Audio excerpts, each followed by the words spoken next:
Ladies and gentleman, Davanagere ದಕ್ಷಿಣದಲ್ಲಿ ಕೊನೆ ಕ್ಷಣದ ಹೈಡ್ರಾಮಾ ನಡೆದಿದೆ.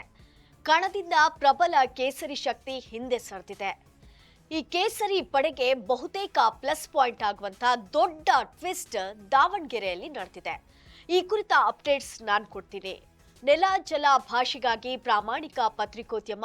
ನೀವು ನೋಡ್ತಾ ಇದ್ದೀರಾ ಫೋಕಸ್ ಟಿವಿ. ನಾನು ರೂಪಲತಾ.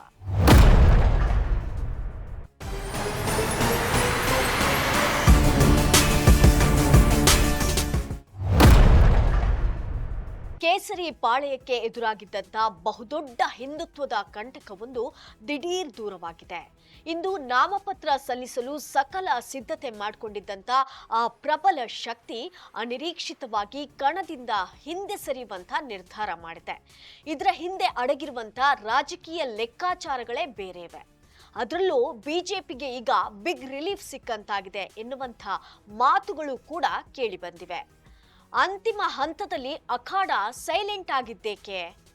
ಇಲ್ಲಿದೆ ಈ ಹೈ ವೋಲ್ಟೇಜ್ ರಾಜಕೀಯದ ಇನ್ಸೈಡ್ ಸ್ಟೋರಿ. ದಾವಣಗೆರೆ ದಕ್ಷಿಣ ವಿಧಾನಸಭಾ ಕ್ಷೇತ್ರದ ಉಪಸಮರದ ಅಂಗಳದಲ್ಲಿ ಅಂತಿಮ ಕ್ಷಣದ ಹೈಡ್ರಾಮಾ ಒಂದು ನಡೆದಿದ್ದು, ಕೇಸರಿ ಪಾಳೆಯಕ್ಕೆ ಎದುರಾಗಿದ್ದಂಥ ಬಹುದೊಡ್ಡ ಹಿಂದುತ್ವದ ಕಂಟಕವೊಂದು ದಿಢೀರ್ ದೂರವಾಗಿದೆ. ಇಂದು ನಾಮಪತ್ರ ಸಲ್ಲಿಸಲು ಸಕಲ ಸಿದ್ಧತೆ ಮಾಡಿಕೊಂಡಿದ್ದಂಥ ಆ ಪ್ರಬಲ ಶಕ್ತಿ ಅನಿರೀಕ್ಷಿತವಾಗಿ ಕಣದಿಂದ ಹಿಂದೆ ಸರಿಯುವಂತ ನಿರ್ಧಾರ ಮಾಡಿದೆ. ಪಕ್ಷದ ಚಿಹ್ನೆಗೆ ಸಂಬಂಧಿಸಿದ ತಾಂತ್ರಿಕ ಪ್ರಕ್ರಿಯೆಗಳ ವಿಳಂಬವೇ ಈ ರಿವರ್ಸ್ ಗೇರ್ಗೆ ಕಾರಣ ಎನ್ನಲಾಗಿದ್ರೂ ಕೂಡ ಇದರ ಹಿಂದೆ ಅಡಗಿರುವಂಥ ರಾಜಕೀಯ ಲೆಕ್ಕಾಚಾರಗಳೇ ಬೇರೆ ಇವೆ. ಅಲ್ಲದೆ ಬಿಜೆಪಿ ಇದರಿಂದ ಈಗ ಬಿಗ್ ರಿಲೀಫ್ ಸಿಕ್ಕಂತಾಗಿದೆ ಅಂತ ರಾಜಕೀಯ ವಲಯಗಳಿಂದ ಕೂಡ ಮಾತು ಕೇಳಿ ಬಂದಿವೆ.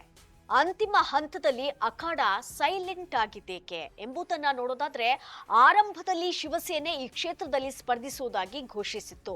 ಇಂದು ನಾಮಪತ್ರ ಸಲ್ಲಿಸಲು ಕೂಡ ಸಕಲ ಸಿದ್ಧತೆಯನ್ನ ನಡೆಸಲಾಗಿತ್ತು. ಪಕ್ಷದ ಕಾರ್ಯಕರ್ತರು ಮತ್ತು ನಾಯಕರು ಚುನಾವಣಾ ಪ್ರಚಾರಕ್ಕೂ ಕೂಡ ಸಿದ್ಧರಾಗಿದ್ರು. ಆದ್ರೆ ಕೊನೆಯ ಕ್ಷಣದಲ್ಲಿ ಪಕ್ಷದ ಚಿಹ್ನೆಗೆ ಸಂಬಂಧಿಸಿದಂತಹ ಪ್ರಕ್ರಿಯೆಯಲ್ಲಿ ವಿಳಂಬ ಉಂಟಾದಂತಹ ಹಿನ್ನೆಲೆ ಸ್ಪರ್ಧೆಯಿಂದ ಹಿಂದೆ ಸರಿಯಲು ತೀರ್ಮಾನಿಸಲಾಗಿದೆ ಎಂದು ಮೂಲಗಳು ತಿಳಿಸಿವೆ.